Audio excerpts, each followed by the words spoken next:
Hello, everyone, and welcome back to yet another episode of the Eljay Johnsen Show. This show airs every single weekend at 4 o'clock p.m. Eastern Daylight Time, every single Saturday. However, the time will change depending. And if you want an update as to when that time might be, head on over to Twitter at the Eljay Johnsen, where I have guest announcements every Tuesday and the exact time that we're going to have the show on that Saturday. So, for instance, last Tuesday I made a guest announcement. That's today's guest. And the time was changed from the usual 4 p.m. to 7 p.m. Eastern Daylight Time. So keep close attention to that. If you have any questions over the week, make sure to head on over to my email, eljayjohnson@gmail.com. And in the meantime, we'll get started. So I'm, of course, incredibly excited to have my next guest on. He is an up-and-coming and quite popular and quite charismatic Twitch streamer who does Lego building live. I'm, of course, talking about the wonderful BrickinNick. How you doing today? I'm doing wonderful. How are you, LJ? I'm good. Everything's good. Had some lunch. Dinner. I don't know. I don't eat at normal times. Something in between? Yeah. What do they call it? Dunch? I don't know. Linner, maybe? Lunner? I don't. Like I said, I don't eat at normal times. It's too much. Totally fair.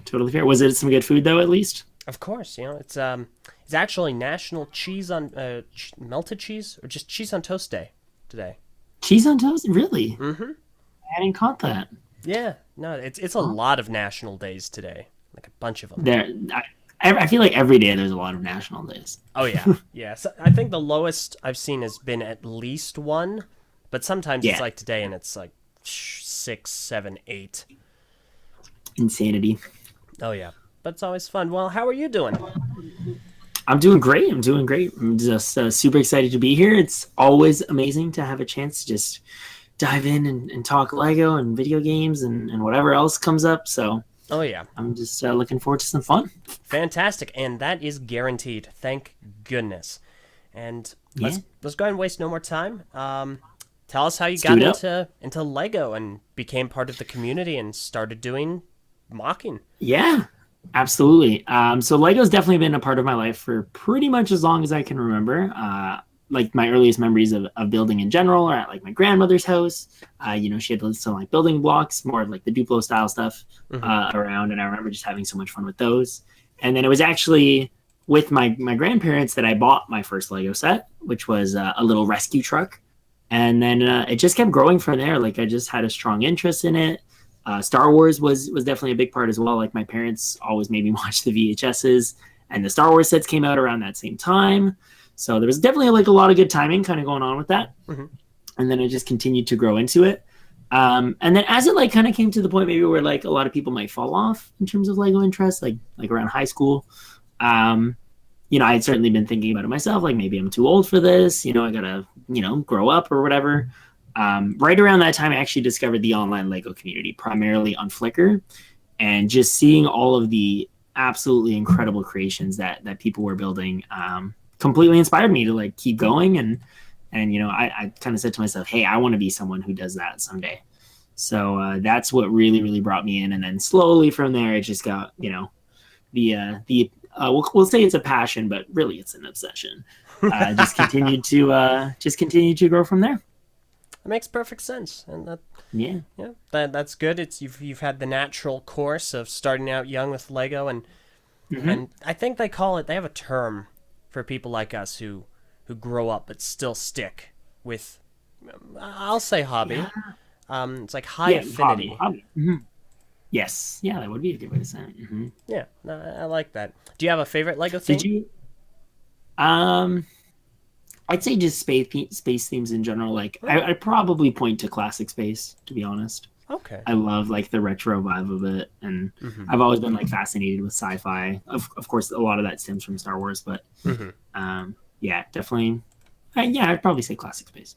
Okay, that makes sense. So I guess you were kind of a big fan of Benny's spaceship from the Lego Movie. Oh yeah, I'm actually wearing I didn't know if there was going to be cameras involved or not, so I'm wearing a Benny shirt that says spaceship on it. That's amazing. Yeah. What about you? What are your favorite themes? Oh, Bionicle. Anyone that knows me, really? Yep. No. 100%. I would never have pegged you as a Bionicle guy. Yeah. No, I know it's hard to believe, but. Yeah, I dabble a little bit. in Bionicle. Okay, all right. Duly noted. Duly noted. Yeah, No, no, that's awesome. Yeah, I see. I literally your timeline is just filled with oh Bionicle yeah, awesomeness. of So. course. My banner is like I'm the only person who's reviewed every single Bionicle set they've released. Oh my god, yeah, that's right. I was like literally taking in how absolutely insane your banner is, Yeah, and like no, it also that's kind of made me want to get a bowling ball because it's just like so nicely set up. I was like, yo, we could just knock those down. I don't have them insured. Not that yet. I would I don't know if I ever can do sign that. off I would on never. that. I would never do that to anyone. Never, never, ever. But That's okay. I might though. no, that's an amazing collection you have there. Absolutely. Thank you. Yeah, no, it's everything from their first run, and I'm the only person in the world to have reviewed them. I'm not the only Oh one my to gosh, own it's them insane. all. Yeah, Oh yeah. yeah. No, that's super duper cool. Oh yeah. No, it's a lot of fun. But now I gotta ask you this because obviously enough Yeah. you're very big in the system. Do you think Bionicle is real Lego? Yes. Okay, see. fair enough. Yeah. Fair enough. Yeah. Now, Galador, on the other hand, Ooh. well, that's another story. Galador I don't know is... how intense we want to get today, but Oh, well, Galador's had this almost renaissance recently. I know it has. It's been very odd to see, like very very weird, but it's also kind of fun and like it's nice to see it being appreciated when obviously when it came out it was far from that. Oh yeah, no, handedly, and it's Yeah. it's really fascinating too because the pieces are just so bizarre. They're very un-Lego like, which Lego would be very very heavy on compatibility, working together, Yeah. so on and so forth. Yeah. Galador doesn't really work like that. It's kind of self-contained. Yeah. But some of the creations I've seen people make, like some of the Lego set designers who have been having fun. Oh with no, it. you're totally right. You're totally right. Yeah, I've seen some of those too, and they are super incredible. Yeah, no, it's unbelievable how they can pull that off. And of course, I mean, I say that, but you also are unbelievably prolific when it comes to especially large-scale mocks. Like, I'd love to talk about some of the works you've done because they're just mind-blowing to me. Thank you. That's very kind of you to say. Yeah. Well, Very actually, kind of the next picture I kind of have on the video right now is of some of your Okay. smaller scale stuff. Oh, you're gonna And- surprise me. You didn't even tell me you were putting up pictures, LJ. I'm sorry. There's a lot of Sneaking pictures around. there. There are There are. They're out there in the wild. You're welcome to. right now I have some smaller ones, and I actually do want to get into what you do on your Twitch streams because, like I said prior, before we Yeah. started, I didn't realize this was a thing. Like I've wanted to get into Twitch, but I've always seen Twitch as well. It's Okay. games. It's all games. Yep. And occasionally maybe like a TV show or two. Yeah, But for sure. For sure. You obviously do something that interests me greatly, and it is Yeah. Lego creations. So how did That's you right. kind of start doing that, and when it started taking Yeah. off, what was your reaction to that?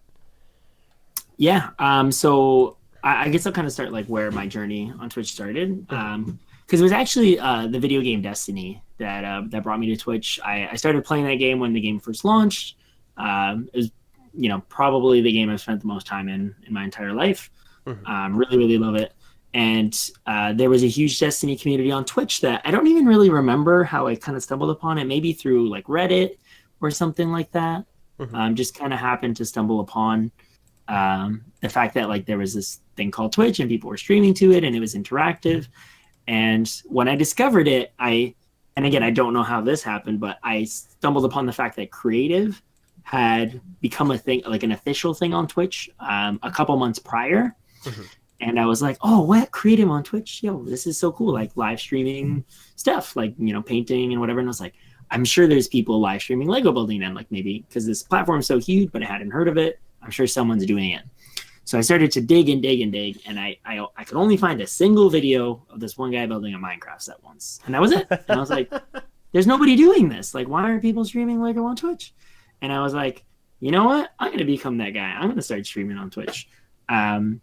And that was actually like that kind of like idea and like why I thought I would like that was inspired by the fact that I used to just like hop on Skype calls while I was doing some building with some local Lego building friends. It's not always easy to get together, obviously, and we obviously don't all have their collections, but it can be fun to just be able to interact with someone while you're building. It's a nice way to can help the time go by, and you can bounce ideas off of each other. So I was like, this is like doing that, but in a little bit more of a unique and interactive way. And who knows what kind of people and stuff I'll meet. That makes sense. So yeah, a couple months later, I started doing it, and there was like it took a long time to get there. And I actually did originally stream. My original schedule was 4 days a week. I did 3 days a week of gaming and 1 day a week of Lego, because I figured I'd be better off trying to build a little bit of a community with some gaming, and I was super addicted to Destiny, so I spent a lot more of my time gaming at that time than building. Yeah, no, I can understand. I feel like I do want to talk to you about Destiny, because obviously stuff has been happening recently with it, and Definitely. that'll be a whole discussion, but please continue. Oh, yeah. Yes. Lots of Destiny discussion later. Oh, yeah. And so eventually I ended up kind of like flipping that around. And then even beyond that, I eventually just decided I was going to stream nothing but Lego, because that's what I was really starting to enjoy more. And it helped actually keep me like just so much more productive with building. Like I've definitely been building more frequently and more quickly, and maybe even more skillfully, you might say, ever since I started streaming Lego building on Twitch, because it's just such a good motivator for building. So, yeah. That makes sense. That's incredible, because no, you're right. There's really no one else that in my head I can think does full Lego building on Twitch. Obviously, there are people that will occasionally build a set. Like the one that comes to mind would be, I think, ProZD. I think. Yeah. I've seen a couple of his streams. Yeah, so he's built a few, but you go all in. Indeed. And now, obviously, on screen there are some of your smaller builds, and I think these are builds that you make with people on stream, as in like you take suggestions from people that are watching at the time. We call this stream like our viewer builder quest stream. I do this every Monday, or try to anyways. And the idea is that people come into the stream, they suggest ideas, and then I put them in a poll, and then chat votes on them, and then that's what I attempt to build on the spot. So in this one here, for example, you got Spider-Man in the top left, Slimer on the top right. On the left in the middle is supposed to be like a Nuka-Cola bottle. In the middle is supposed to be grilled cheese. On the right, it is a corgi, a back-to-school corgi, we called it. So he's wearing a little backpack. He's got his lunch bag. He's wearing a hat. And then Nemo, I think it's a walrus. I was going to say it looked like a walrus. Yeah, and then the vacuum from Teletubbies, I think his name is Nunu. Yeah, you lost me with that last one. I'm not familiar with that. Yeah, I wasn't either. And I mean, I vaguely recognized it picture-wise, but like when someone was like Nunu, I was like, what? They're like, it's a thing from the Teletubbies. And the reason these builds are all like so small and simple is that I actually use a very limited set of parts when I'm doing this. Primarily, it's a mix of like creator sets and classic sets. And the idea behind that is to help force the builds to be smaller, and then force some creativity out of me as well to try and use a limited set of pieces to build something recognizable. That makes sense. That's a fun challenge. It is. It's in a way like a lot of people say that, think outside the box, but this is kind of keeping yourself in a box to use what you have as creatively as possible. Exactly. That's fantastic. Thank you. All right, and I do want to briefly mention this other one that you have here. It's the smaller scale Junkrat and Roadhog from Overwatch. Ah, yes. And first of all, you had to do it. You had to make the two worst characters in the entire game. Oh, you betcha. You betcha. Your least favorites to play against, 100%. Handedly. Because who doesn't love some junk spam, Just like, pew, ka-chung, ka-chung, ka-chung, ka-chung. It's the worst. I handedly believe, I know a lot of people, it's very popular to dislike Mei because she's awfully obnoxious to play against, but Junkrat... For sure. Ugh. No, Junkrat's my least favorite by far to play against. Who's your favorite to play? Lucio, actually. Really? Yeah, I love the boops. I love his moves.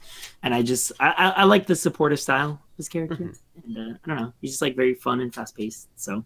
That makes sense. That's understandable. What about you? Oh, Reinhardt. Reinhardt. I love me a good Reinhardt. I wish I knew how to play Reinhardt better, but I can show you, man. Reinhardt is what I decided when I started playing Overwatch. Myself and some friends of mine, was instead of being one of the jack of all trades, how you probably should play, where you play a bunch of different Exactly. characters Oh yeah. generally well. I just decided, nah, I'm gonna pick one character and just play him to a Yep. level of proficiency where I can No one can hopefully, complain. yeah, no one can complain, and I Yeah. managed to do that with Reinhardt. It's worked out decently in my favor. Awesome. Yeah, that's awesome. Do you play on I did PC the same or- thing with Lucio. Perfect. Yes, but I don't. I haven't actually played Overwatch in probably three, maybe 4 months now. Oh goodness. I honestly, it's weird, but I've gotten so into watching Overwatch League, I'd rather watch than play. Okay, now I kind of understand how you feel about that. Yeah, it's honestly like a thing like where it's like now that I've seen such a high level caliber of play, it's like I'm just like, man, I don't even feel good playing anymore. That's strange. I watch Overwatch League and I'm going, Yeah, yeah, I could do this.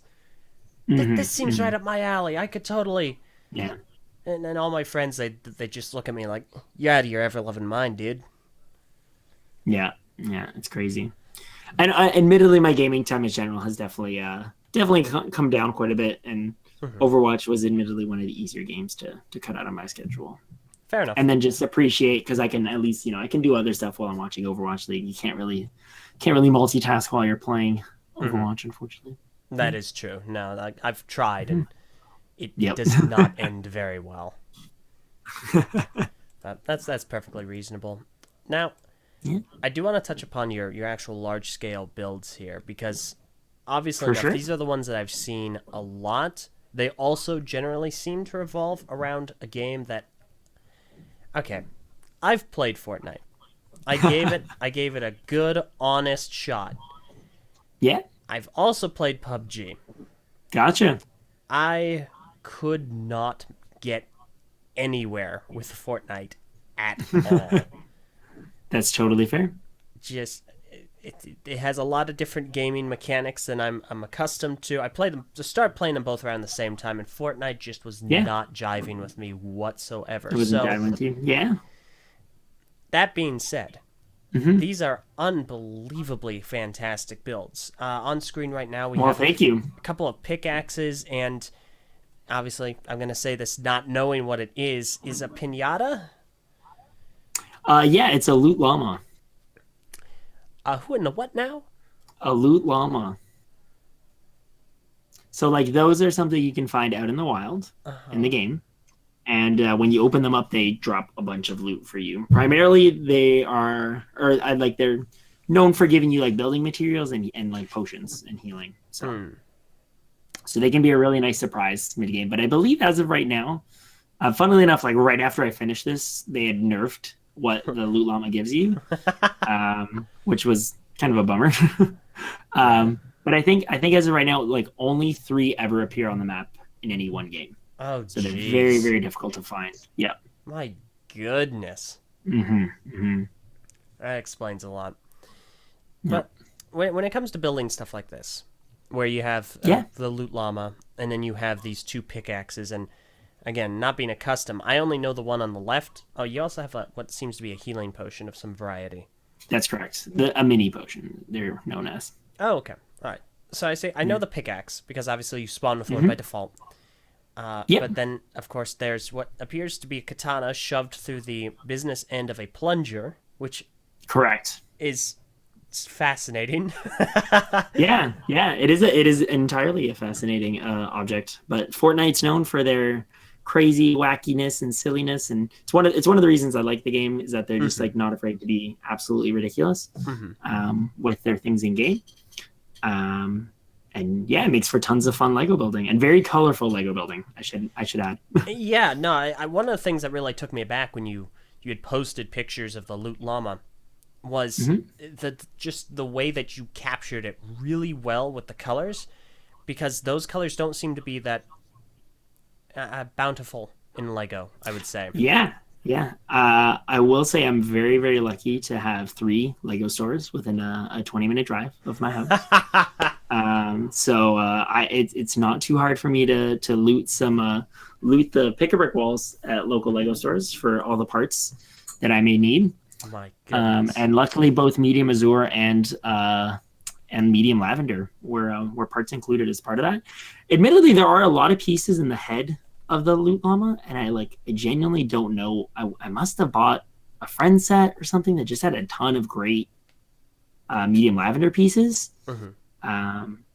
But yeah, luckily I pretty much had I entirely finished that build without having to order anything. Oh, jeez. Other than a couple of trips to the Lego store and maybe occasionally I will buy if I can find a piece in a smaller set that I need rather than place an order and wait for it. Sometimes I'll just go ahead and buy a little set to get the few parts I might need. That makes sense. Yeah. That is incredibly impressive to me, though, not buying anything. Thank you. I try to do my best with what I have on hand. That makes a lot of sense. I've been trying to build this.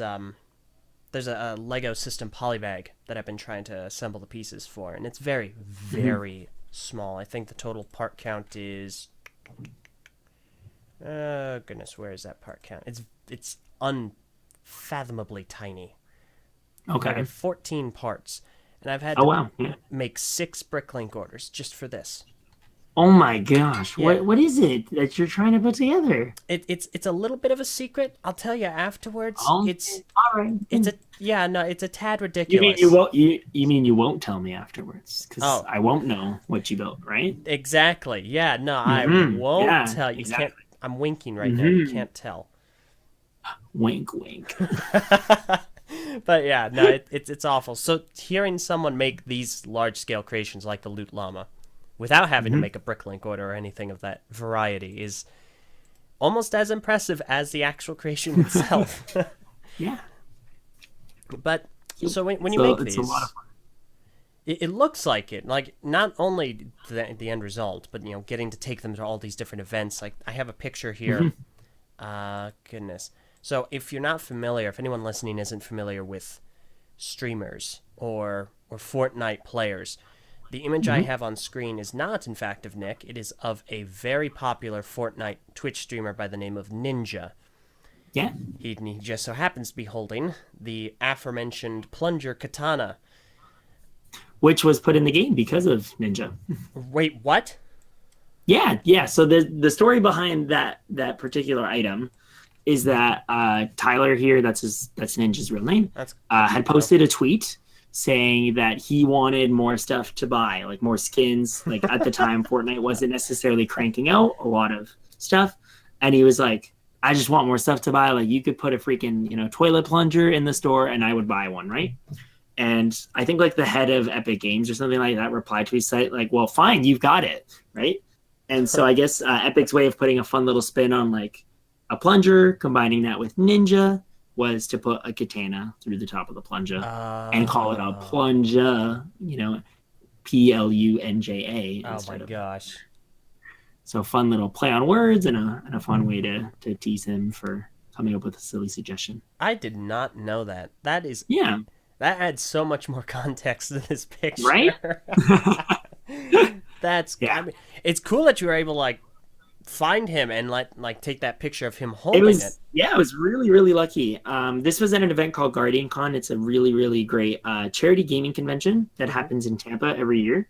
It was actually started by some big streamers of the Destiny community. But their goal was, rather than just building a convention, they wanted to get charity involved. So I think this year they raised like $2.8 million for St. Jude Children's Hospital. So really, really amazing stuff that they do. But they also have a convention where they bring a lot of big content creators and fans together. And I actually got to do a Lego building event for them where a bunch of people helped us build the St. Jude logo out of Lego. And so he was at the event. I wanted to bring my Fortnite builds because it was obviously very popular, and I love letting people take pictures with them and stuff like that. But I hadn't run into him all weekend or anything like that. I hadn't seen him or had a chance to go see him. So I was actually tearing down at this point. I was like, you know what? Why not take a chance? I'll leave the plunger last, just in case I happen to catch him, maybe while he's leaving at the end of the show, because the show had already been closed and I was tearing down the building event. And boom, there he was. He happened to be walking by, so I ran over and was like, hey, Tyler, I have this Lego build. I'd love to get a picture with you. And he was like, sure. And then he was so excited about it, he actually asked me to take a picture with his phone. And he shared it on Instagram, which was really amazing as well. Oh, that's fantastic. Yeah. Not only is that like I love the context, but that is an incredible story as well. That's fantastic. Yeah, I'm super duper lucky, but sometimes the stars align and awesome things happen. No kidding. like getting on the Eljay Johnsen Show. Yeah, exactly. Ah, that's great. See, I love stories like that where everything not only comes together, but obviously enough. Just seeing this image here with him with it, because the only place I'm familiar with him is anytime he makes the news. So when like I don't watch his streams, even though he's so popular. Yeah. Like anytime there's obviously a controversy, but anytime he makes the news for all those concurrent viewers, it's like wow. For sure. Yeah. That's some impressive stuff. Mm-hmm. Yep. So when you make these, the larger scale builds, what are the challenges? What makes them different than doing something small scale, such as the viewer requested builds? And what's the most? Well, I assume it'd be finishing it, but what do you find to be the most rewarding aspect of finishing a build like that? I think it's like the biggest challenge with these builds is always finding a way to balance aesthetics and structural integrity. Because to me, it would suck to put these kind of models together and not have them be something that someone can pick up and take a picture with. Because that's what's cool about them. They're life-size objects, and to just say, oh no, sorry, that's only for looking. And admittedly, like things like the Loot Llama and the Shield Potion are not something to be picked up necessarily, or at least to be done so very, very carefully, because you can't always account for those kind of things. But especially for the pickaxes, like it's been my continued goal with every one of these that I do, that I find a way to strike a good balance between aesthetics and structural integrity. So usually the exciting moment for me is when, sometimes it is when it's finished, but even sometimes it's before that, to just be like, hey, this is gonna work, like whatever kind of crazy techniques and strategies I've come up with to connect this build together and make it strong actually works, and this build isn't gonna fall apart super duper easily. So it's very exciting when you kind of have that moment happen. Do you ever incorporate any like non-Lego pieces, like some steel bars in there, and just kind of like wrap them in like No. My goal is to always keep these builds 100% Lego with no glue and no any other type of material at all, steel, wood, whatever. I am always trying to push myself to ensure that these are 100% Lego. So when they come together. No mega blocks. Or mega constructs. I don't even think they're called mega blocks. Oh, that's right. You're right. No, yeah, it's mega constructs owned by mega brands. It's a mega deal.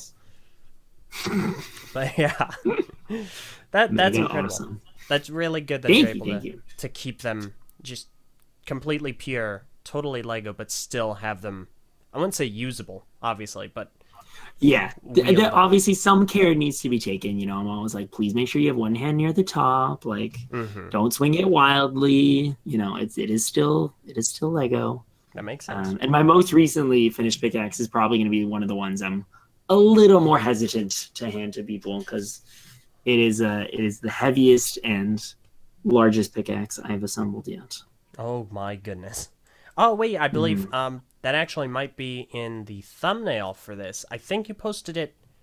If it wasn't today, it was very it was today. Recent. Okay, it was, yes. Or well, I've been posting progress pictures, so some of the more recent progress pictures are close to what you would expect to see complete. But okay, yeah, let me go ahead and get that picture. It's in the thumbnail, but I for some reason thought, oh well, I'm not going to put it in the video because it's already in the thumbnail. But that's a stupid thing to say.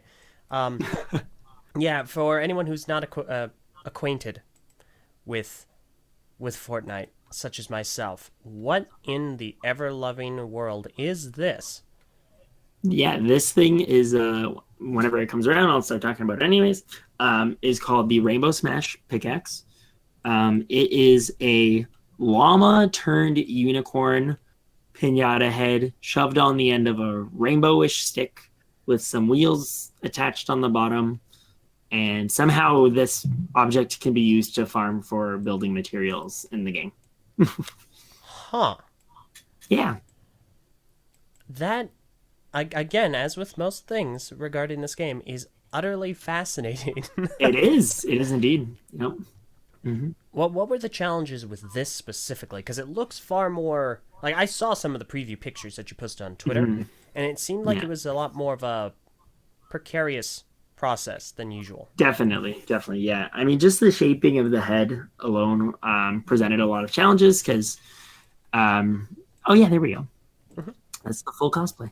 Um, yeah, just the shaping of the head obviously required me to use. I actually used just like clips, and then I found some very, interesting ways to get it attached to the main faceplates. And it was just tons and tons of trial and error, fidgeting.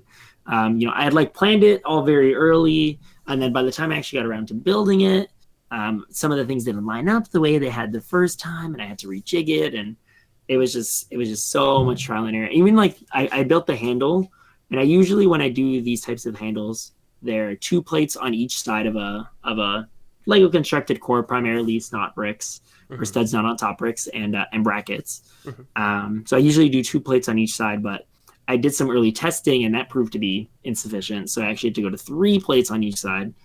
And then just the sheer size of the stinking head, obviously means like it has to be very structurally sound. It has to the weight needs to flow into the handle nicely. It's just all sorts of insanity to make it work. Goodness gracious. I can understand your hesitation to let people hold it. Yeah, and honestly, I have to say, like, I've been pretty happy so far. Like, picking it up is a different story that does need to be done carefully. But once it is vertical, it's honestly pretty solid. Like, I'm really, really pleased with how strong it is. Huh. Wow. We'll see if it holds up though.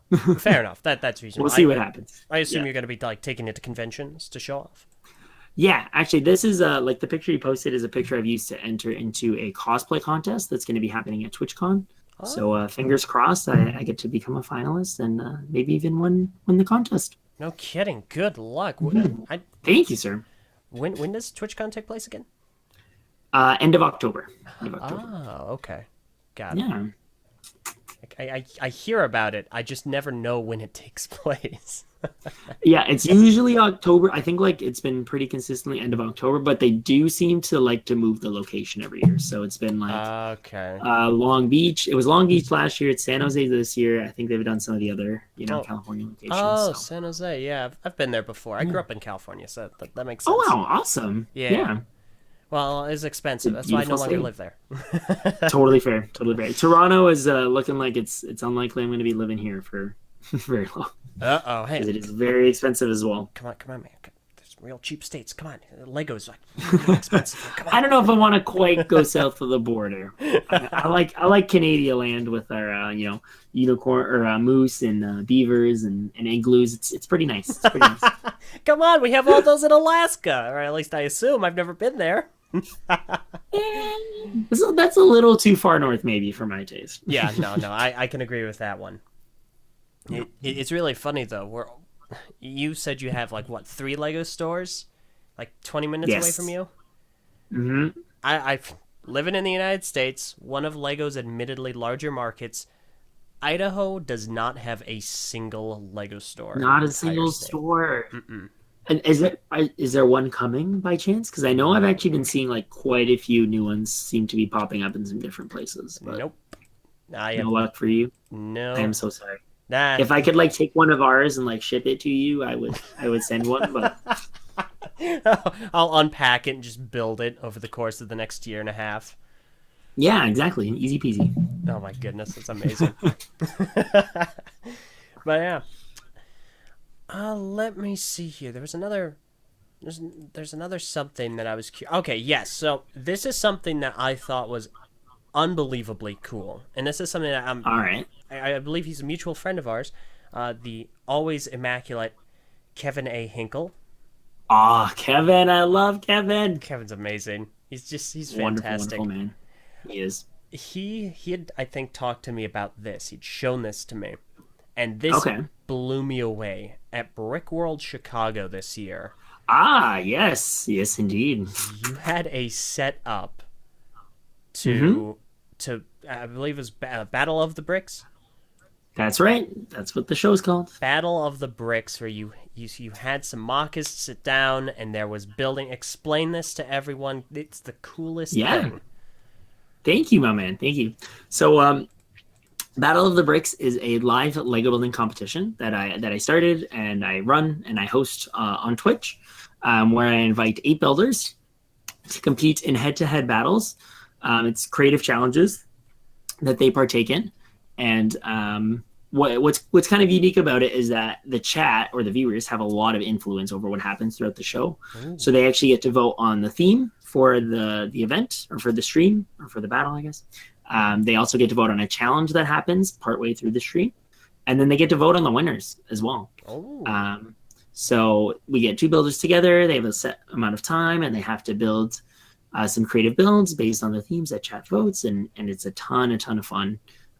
Just not only obviously getting to see the amazing creations that these builders can come up with in the limited time and stressful environment, but even just hanging out and chatting with them and helping show the people on Twitch what the Lego community is all about, because just kind of I do feel a big disconnect between the two. Mm-hmm. So I'm always just trying to find ways to bridge that gap a little bit, and Battle of the Bricks has proved to be a very, very fun way to bring those 2 worlds together. That makes a lot of sense. And this arrangement that you have here at Brick World looks Yeah. it's just so cool. It not only was it was insane. Is it maybe I'm just mistaken. Maybe it's just a trick of the eye. Is that wall? Are those tables made of Lego, or are they just colored like it? They are all made of Duplo. Okay, well they are all made of Duplo. So it is still Lego. My friend Graham Diamond has an absolutely insane amount of Duplo, and he was very kind. So let me use some to build out a streaming studio this year for the finale of Battle of the Bricks, which for the very first time happened live in person. Because usually it's just something that we do, like I bring them in via Skype call and we're all online together. But it was really, really cool to be able to kind of do it all in person. That is just great. It looks like an unbelievable setup. I watched the episode Kevin was on. It was a fun time. It was indeed. My goodness. No. Yeah, and Kevin's builds were so good too, but I know, right? Man, that burger, Kyle, though, it's hard to deny the awesomeness of a delicious burger. Fun fact, today is National Double Burger Day. Of course it is. Of course it is. Is it just all things with like cheese on them today? Is it like National Put Cheese on Things Day? And we'll also name other days too. It's National Batman Day, and I don't think he'd like cheese on him. Yeah, well, I mean, Batman's an interesting character. Maybe Lego Batman wouldn't mind. It's just you know what, you're right, cheese. You're right. Lego Batman, yeah, totally. Okay. Well, actually, you know what, LJ, yes. would you call yourself a fair bit of a mock builder? Oh, not at all. Not at all. I have mocks. I have mocked before. I wouldn't classify myself a mockist. Gotcha. I've dabbled. And it's something I continue to dabble in, but it's totally fair. I've only ever stuck to sets and story themes, which I could follow with rapt attention. For sure. But yeah, very fair. But good to know. I want to ask you this because obviously enough, this is something that I feel we both have a vested interest in, but we both come at it from very different sides, as anyone can tell you that knows me. Okay. Destiny. What would you like to know about my enjoyment of this video game? Well, okay, let's start off with I think the easiest question. What do you play? Which character do you play? Which class? Hunter. Okay, wrong, but that's fair. You know wrong. What? This is Titans are clearly the best class in the game. Well, Titans was the correct answer to that question. I just have to make a note on how horribly mistaken. But nah, I'm just messing, of course. No, man, gotta have some class rivalry. Of course, yeah. I have to instigate that. But yeah, no, Well, what do you think of the game? How far have you gotten into it, and have you caught up on any of the going-ons now that the raid is out? Yeah, so my history with Destiny is pretty much like I was extremely consistent with playing and keeping up with things almost all throughout Destiny 1. Obviously, Destiny had its lulls in general, so sometimes I would fall off a little bit for a couple weeks here and there. But I don't think I ever took a break of like more than a month, maybe throughout Destiny 1's history. And then Destiny 2 rolled around and was just not the game I had played before at all.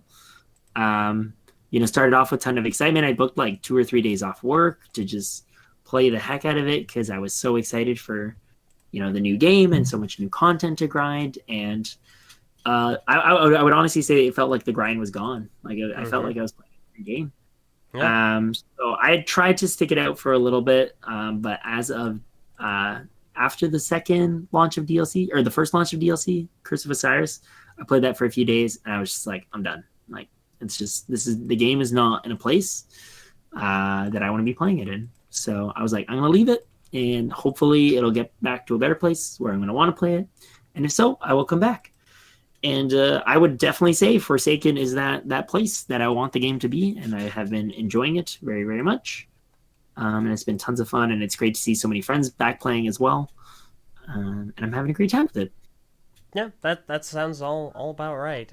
I feel very similarly. I think similarly, yeah. The part where we diverge is that I got miserably burnt out during the first one. Which was whereabouts? It was definitely the fault of myself and my compatriots, given that we decided it would be a smart idea. Editor's note: it was a dumb idea. To tackle, was it Trial, the old one? Trial to Elders? Prison of Elders? Prison of Elders, that was it. Gosh darn, it's been so long. Yeah. Underleveled. Yes. So yes. Okay, this is one of those things where I cannot fathom being one of the folks who very recently spent close to 20 hours trying to be the first to complete the raid.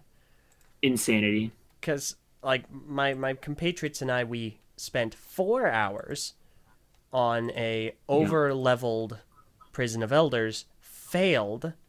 We got real close, we failed, and that just burnt me out like a candle in a tornado of fire. Oh yeah. Destiny can certainly have those moments. Yeah.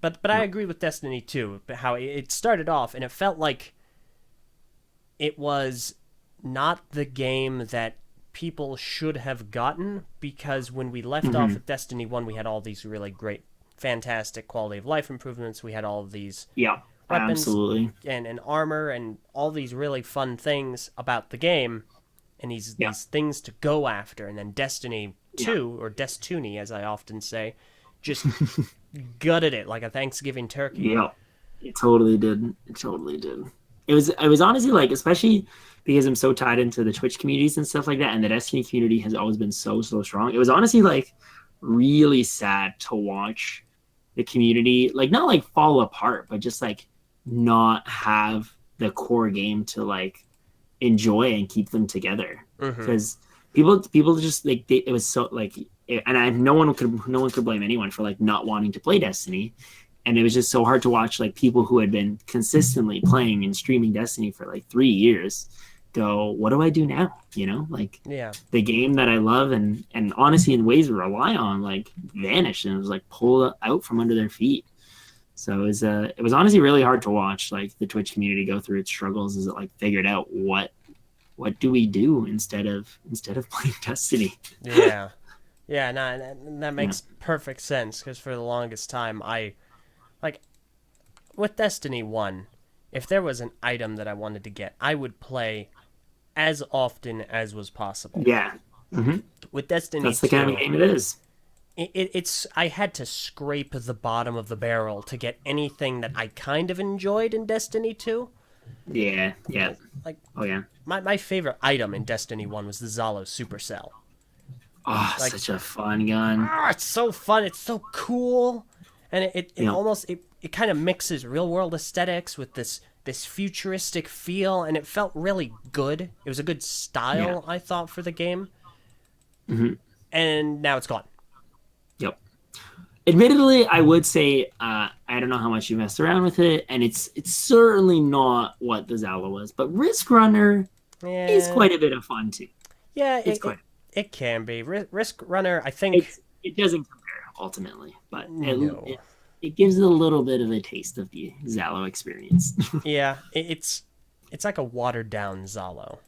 It really is. It really is. But I mean, Destiny 2 was a watered down Destiny. So Yeah. it wasn't surprising that that was the case, unfortunately. Yeah, no, that is incredibly correct. Yeah. But no, Forsaken's been amazing. Forsaken has Yeah. been so good. Like I don't Yep. remember the last time. Maybe the Taken King.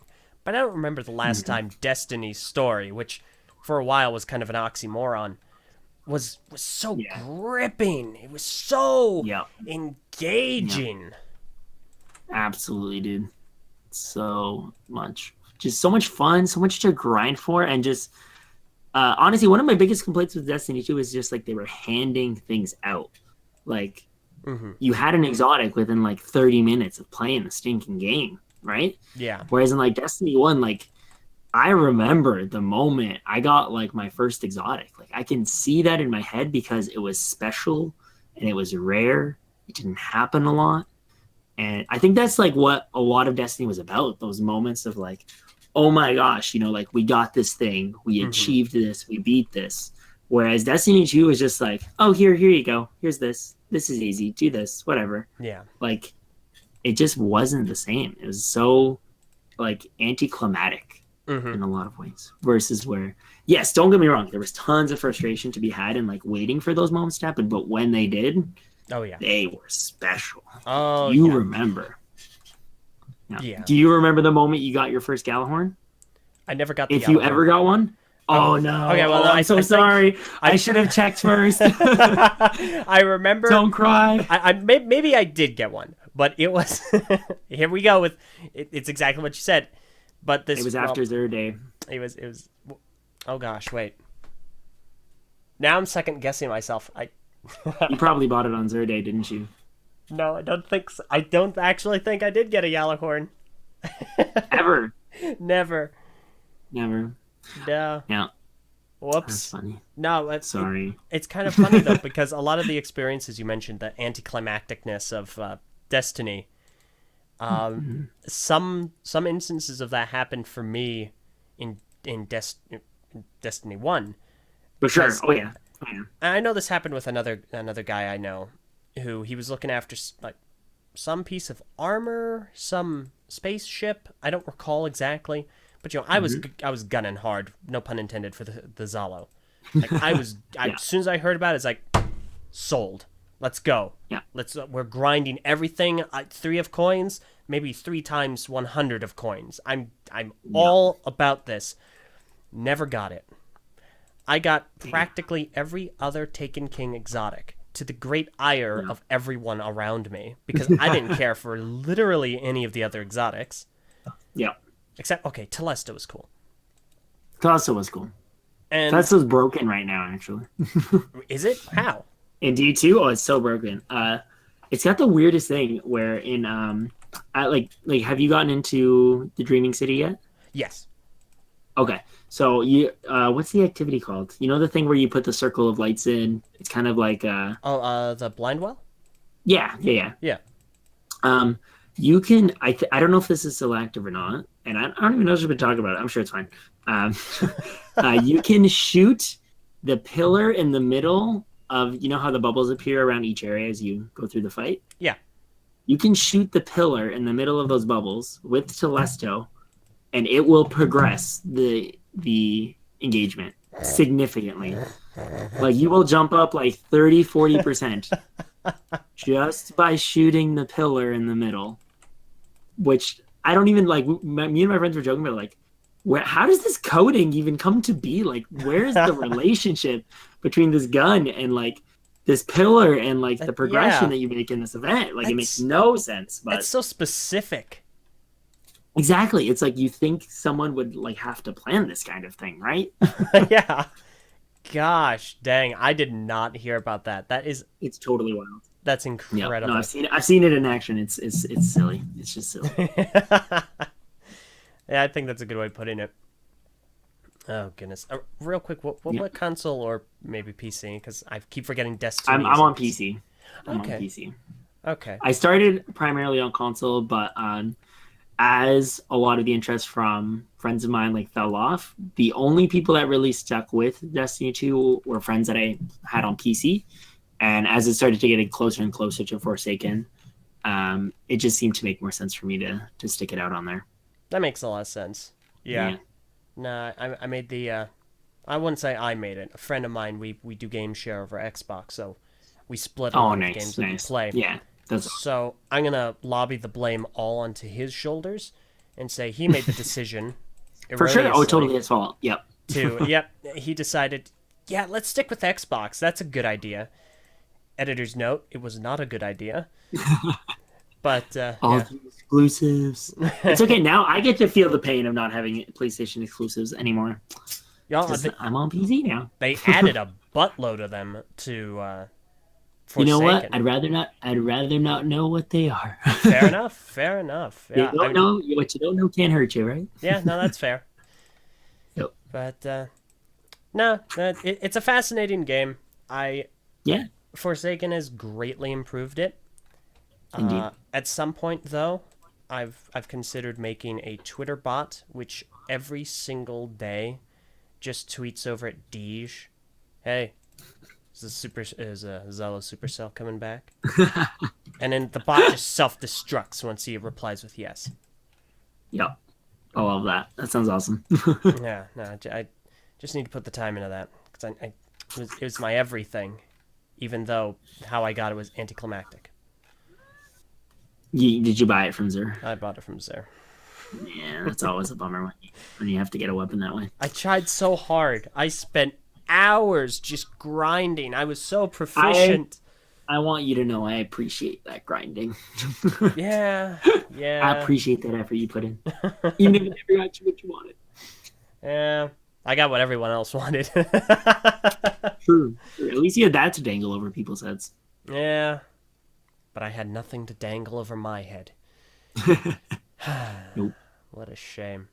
Is there anything Yeah. in Destiny that you're like gunning for right now? Anything you're really pining after?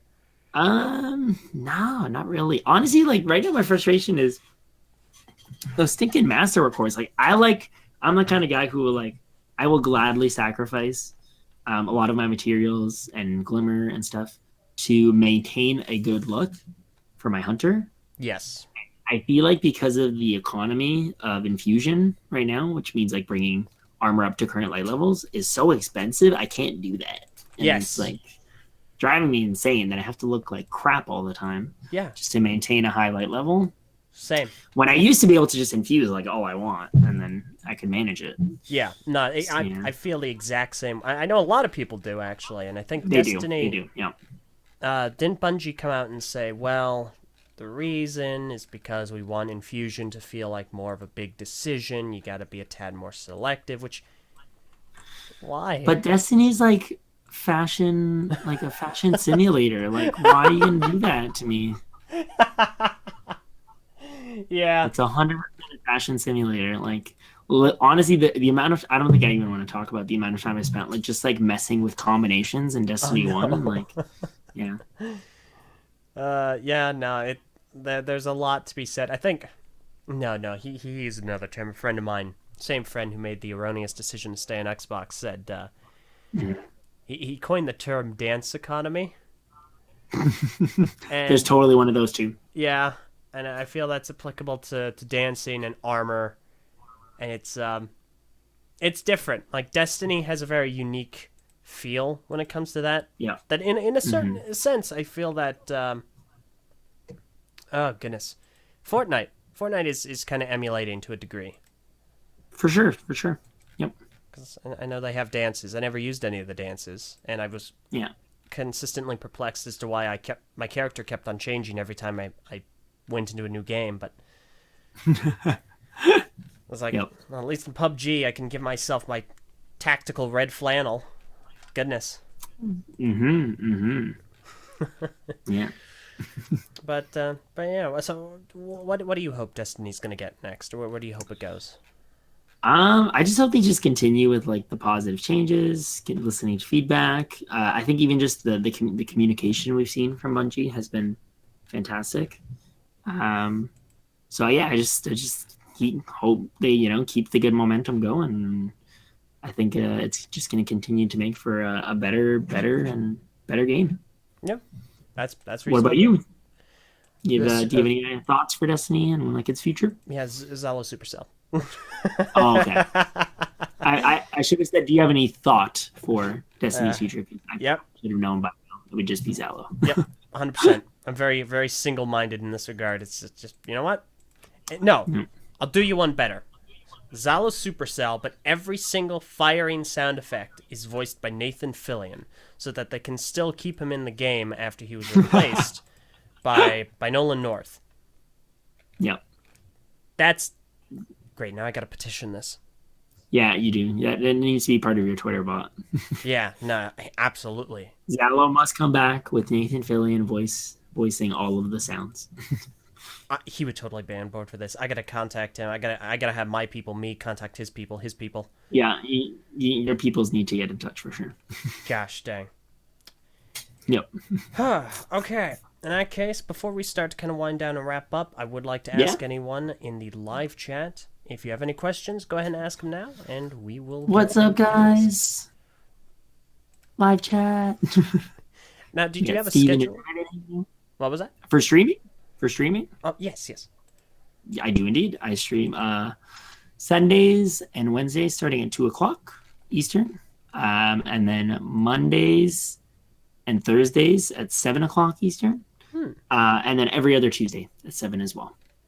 Okay. So 4 or 5 times a week I stream. That's really good. That's really good. It's tons of fun.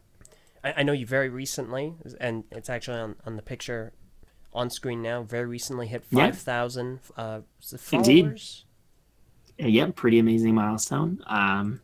Honestly, it's crazy to look back and see kind of how like quickly the community has grown, and it's been so much fun, and I'm just so thankful to every person who clicks the heart, likes a tweet, whatever they do. People's support is pretty amazing, and it's just been so much fun to get to share the whole streaming journey and Lego building journey with so many different people. So it's really, really awesome. Yeah, no, it's always fun getting to interact with other people who are as enthusiastic about any hobby, except murder. Murder's not a hobby anyone should be enthusiastic about. Not a good one. I will even say though, like I think even more so than getting to connect with people who are already interested, I think it's been so cool to kind of introduce people to the world of Lego. And I've actually gotten to do like 2 building events at 2 different conventions. The one I mentioned earlier at GuardianCon, and I also did one at TwitchCon last year. And it's so amazing to have someone come and be like, I've never played with Lego before. And like to kind of be the person responsible for someone's first time ever getting to play with Lego is just like so freaking cool. Like I never thought I'd be in a position in my life to be like, serious. I have introduced you to your first Lego building experience. Like it's surreal. It's totally surreal. That's so crazy. Like I've had Lego or enjoyed Lego my entire life. So to think about someone having never even touched it, it just it's a very unusual concept to me. It's crazy. For sure. Yep, it's crazy. Totally is. Okay, we do have a question. Awesome. Actually, we have 2 questions, and these are both by, I'm gonna say this, Snake Jaguar, which I know the reference. Seems fitting to me. Yeah. But it's spelled with a Z, so Snake is also applicable here. Snake, I like it. They ask 2 questions. The first being, do you like Ninjago? Ninjago is pretty awesome. I love that it's just like gone totally off the deep end with like craziness and wackiness in terms of like what a ninja theme could be all about. So definitely a fan of that. And then a second question is, are you going to go for the Bionicle sets one, I'm going to guess? Yes. The second one was, did both you and Nick get the Bionicle system sets? When they say Bionicle system sets, are they referring to like something specific? Okay, so Bionicle, of course, is a constructible action figure. Went for 2 rounds. Once started in 2000, late 2000. So the global release Yeah. 2001, 2010. For sure. Yeah. So between 2005 and 2007, alongside the usual release of Bionicle Oh, that's constructible right. action figures. Yes. Okay. It's coming to me now. Yep, Yeah. there were about roughly 16 system Bionicle sets, normal bricks. Yeah. Mm-hmm. Yeah. I did not have any of those. Fair enough. Did you have any Bionicle? Any at all? I did. I had a Tau, man, I don't know. Oh my gosh, I think of Tahu. Sorry, that's right. My memory is awful in general, so please pardon me. And then I remember having like Liwa and some of the mini ones, and I think I even had. I'm pretty sure there were some promo ones from McDonald's. Yep. That I remember having as well. I definitely liked them. I loved a lot of the lore, and I actually really liked the movies. I have 2 of them on DVD. Perfect. Should really go back and watch one of them. Although I'm really mad I still don't have the 3rd movie on DVD. I still gotta hunt that down at some point. Thankfully, it's really easy to find. And fun fact, actually, yeah, there were obviously enough 4 movies. Today is the 9-year anniversary of the release of the 4th film. Oh wow, no way. Yep. Oh wow, I'm gonna have to make sure I get around to get them both of those. So I have a nice complete DVD collection of Bionicle. Yeah, I understand you there. I like having DVDs. Do you like having like physical copies? There's of something. things? You know what? Like I think for Lego related things more so than anything else. Yes, I do. Fair enough. Good. Yeah. Yeah. Yeah, and I like that. So no, yeah. That's And admittedly though, like I would definitely say while Bionicle was cool and I liked the movies, I definitely was more of like a system guy in general than construction figures and stuff like that. Of course. Yeah. No, that's perfectly understandable. Mm-hmm. And obviously enough, I'm a big fan of system and bricks in general. I mean, easily the best system set I've ever built was Ninjago City, released I think last year. Oh, yeah. I think I need to get that. It's so gorgeous. I cannot fathom a universe in where I do not recommend that set. Okay. Yeah. Because not only does it look just stunning, the building experience, like over 16 hours, it's the most engaged building experience I have ever been involved in. Yeah, I'm gonna have to get myself into some of that goodness. Oh yeah, nah, handedly. But we'll go ahead and end on this question, also from Zanika Jaguar. And they ask, did you get any Technic sets? So I do have a couple Technic sets. I think like the first major one like I picked up intentionally was actually the Unimog. I was really intrigued by all of the pneumatic functions on that. I've actually still not gotten around to building that. Even though that's a 2011 set. Happens sometimes. Yeah. And I think I've actually stolen a couple pieces from it, so it'd be fun trying to go back and figure out which pieces those were now. But I did actually very recently build a Technic set that I had purchased with the intention. I buy a lot of Lego sets, but I don't necessarily build a lot of them because most of my building is creative focused. But I did make a special occasion of it to build the special edition 4x4 crawler. That came out. Yeah, so do you remember it was like a white, black, and orange monster truck? It was like a big Technic set, remote control, fully functional kind of thing. This was probably... I have the image of the set in my mind. I did not know it was remote controlled. Yeah. It was a pretty large set. I think like 1,500 pieces or so. Oh. And they actually did a special edition version of that where I think Lego actually ran a contest where people could submit an alternate top for it because it was designed to be like modular that you could like put your own top on it. And they actually released that as a limited edition set, and they had 20,000 copies of that available. Wow. And the winning one was a dark blue like Mustang, or it was like a muscle car look to it. And I love dark blue as a color, and it was so cool to see so much Technic in dark blue. And I was just like, I want that set, and I want to build that someday. So just actually last month, just back in August, I did a special stream where I invited my friend over, and together we built that in one sitting. And it was really, really fun. That sounds like fun. That's great. Yeah. Yep. Wow. It was super duper awesome. Yeah, no, that honestly, it's always fun. Like, I don't do it often, And by often, I mean it's probably an annual event. But Yeah, building I with would people, say my Lego set building is that about often as well. but like building with people is Mm, a lot of fun. It's very enjoyable. absolutely is. Yep. My goodness, No, I did. a very good time. I hate to go back on what I just said, but and I swear I intended that last one to be the last one, but this is actually a No, question hey, let's that's do it up. totally slipped my mind earlier. I thought is a really good Okay. one. Ivan Yeah. asks, "Do you?" Well, he asked me, but I want to ask this to you too. Do you keep your Sure. mocks built? And for the record, I do, but that's only because I have very few. Okay. Gotcha. Gotcha. For me, I would say most of my builds kind of go undergo like an annual cycle. Um, I guess really like BricklInk is or Brick World is kind of like my reset point. Mhm. I build stuff throughout the year. I bring and display them at Brick World Chicago, and then I typically will take them apart. Now, if I really like a model, I'll probably keep it together for myself, or I don't know, somewhere that it'd be displayed in my future home or something like that. And then on extremely rare occasions, if I find someone who's very interested, I may potentially sell the model.